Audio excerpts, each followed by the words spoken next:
Perkenalkan, saya Muhammad Muhammad, ya. Maaf, saya kembali mengikuti mata perkuliahan Jakarta. Nah, kali ini saya akan melakukan presentasi video karena hasil presentasi ini adalah apa yang saya dapat dari saya ketika besar, yaitu di Polri. Langsung saja kita mulai presentasi. Latar belakang dan permasalahan transportasi. Pertambahan penduduk dan rendahnya pelayanan transportasi publik mendorong peningkatan penggunaan kendaraan pribadi. Masalah seperti kemacetan, kecelakaan, penurunan kualitas lingkungan dan biaya kereta api menjadi moda angkutan yang efektif dan efisien dengan jalur sendiri serta prioritas utama perlintasan sebidang, titik simpangan jalur kereta api dan jalan raya. Tinggalin menjadi potensi resiko kecelakaan. Penanganan dan pengelolaan perlintasan sebidang menjadi prioritas untuk menciptakan rumusan masalah dan research studi. Satu, kondisi existing, yaitu menganalisis kondisi existing perlintasan sebidang BL67 dari. Yang kedua yaitu rekomendasi keselamatan, mengembangkan rekomendasi untuk peningkatan keselamatan di JPL 67 dari. Dan yang ketiga yaitu tujuan studi, menganalisis faktor keamanan dan upaya peningkatan keselamatan di JPL 67. Persyaratan umum geometri. Yang pertama yaitu ada lebar jalan rel terdiri dari 1067 meter dan 1435 mm, diukur pada 0 sampai 14 mm di bawah permukaan teratas rel. Yang berikutnya yaitu kelandaian, meliputi landai penentu, landai curang, dan landai emplasement dengan maksimum 10% untuk kelas 1 dan 2.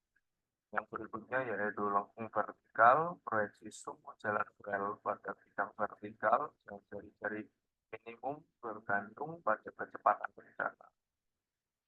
Yang terakhir yaitu ada lengkung horizontal, menghubungkan dua bagian lurus dengan lengkung lingkaran dengan atau tanpa lengkung peralihan. Selanjutnya yaitu komponen utama jalan rel.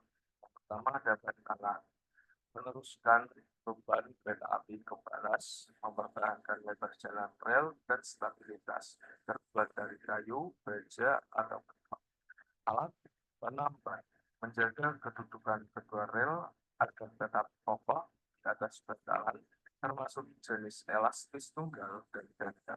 Yang berikutnya yaitu ada rel, harus memenuhi persyaratan kekuatan tarik minimum 1175 Newton per milimeter persegi dan kekerasan kepala rel tidak kurang dari 320 kN. Yang selanjutnya yaitu ada wesel, konstruksi rumit untuk penyimpangan kereta api dari satu jalur ke jalur yang lain dengan komponen seperti lidah dan jet.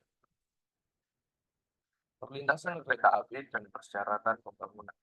Yang pertama yaitu definisi perlintasan. Definisi perlintasan yaitu perpotongan antara jalur kereta api dengan jalan, bisa sebidang atau tidak sebidang. Yang kedua yaitu persyaratan perlintasan sebidang. Kecepatan kereta api kurang dari 60 km per jam. Headway minimal 30 menit, jalan kelas 3, dan jarak antar perlintasan minimal 800 meter. Persyaratan pembangunan. Permukaan jalan harus satu level dengan kepala rel, toleransi 0,5 cm. Gradien maksimum 1-2%, lebar perlintasan maksimum 7 meter, dan sudut perpotongan 9%. Rambu dan marka lalu lintas pada perlintasan sebidang. Yang pertama yaitu rambu peringatan. Memberi peringatan bahaya seperti adanya perlintasan berpintu atau tanpa pintu dengan rambu. 2. Rambu larangan. Melarang perbuatan tertentu seperti rambu stop atau larangan berbalik arah di perlintasan. Yang ketiga yaitu marka lalu lintas. Tanda di permukaan seperti garis melintang, batas berhenti, garis membujur, larangan melintas, dan marka lambang AA. Lampu isyarat, lampu merah berkedip atau menyala bergantian sebagai peringatan bahaya bagi pengendara. Kesimpulan dan rekomendasi keselamatan CPL 67 Weleri, yaitu yang pertama kelengkapan petugas. CPL 67 Weleri memiliki petugas menjaga pintu perlintasan yang bersertifikat dengan fasilitas lengkap. Yang kedua yaitu peningkatan aspek jalan. Diperlukan perbaikan aspal, kelengkapan rambu lalu lintas, dan marka jalan.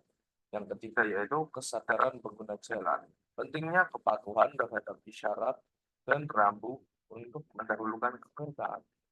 Nomor 4 yaitu perbaikan rel, pergantian rel yang aus, dan sosialisasi bahaya perlintasan sebelumnya.